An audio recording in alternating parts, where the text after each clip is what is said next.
มึงเด้อตักเด้อเอาเฮ็ดท้ายเลยเฮ็ดจับภาพผู้เฮ็ดเด้อบ่จับภาพคนนั้นตามโอแห่งงานโอเคงานเนาะพูดผลิตผลเบิ่งแล้วแหละเนี่ยเวลาเฮ็ดเวียกนี่พูดโพนเด้อมีเบิดทอนแล้ว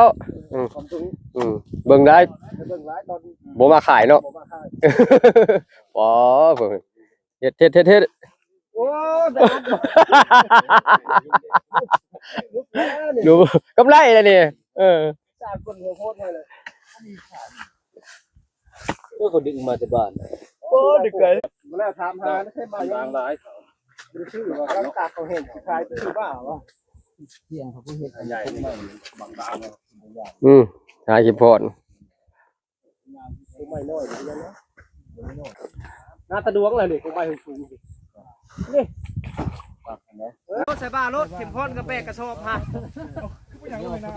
อ๋อเฮ็ดแข็งๆได้มั้ยมาจะได้มึงเป็นบ้ามึงพามีเด็กโย่นั่นคือชิโร่ใส่โอ้มึงเหนื่อยก็ฮอดกันอย่างนี้นู้นยังลบใส่เกือบก่อนบ่หั่นพักพรใส่เกือบเนาะ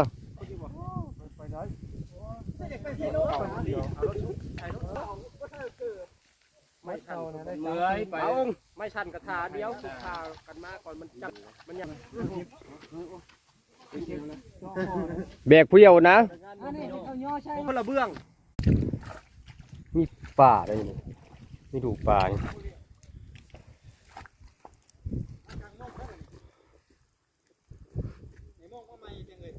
มองไว้ใส่มองว่าจะไต่พุ่นวะ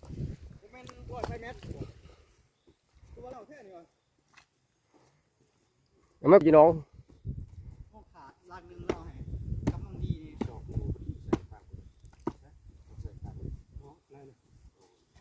เพื่อ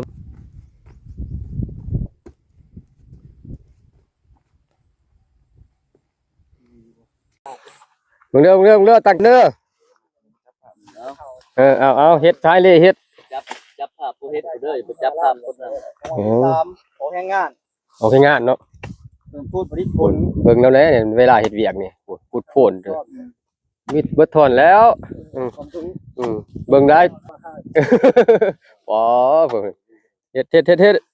โอ้ดูกำไรแล้วนี่สร้างคนหัวโพดให้เลยก็ดึงมาจากบ้านโอ้ดึกเลยมาแล้วถามหาไม่ใช่มาอย่างหลายดูชื่อว่าตั้งตาเขาเห็นขายชื่อบ้า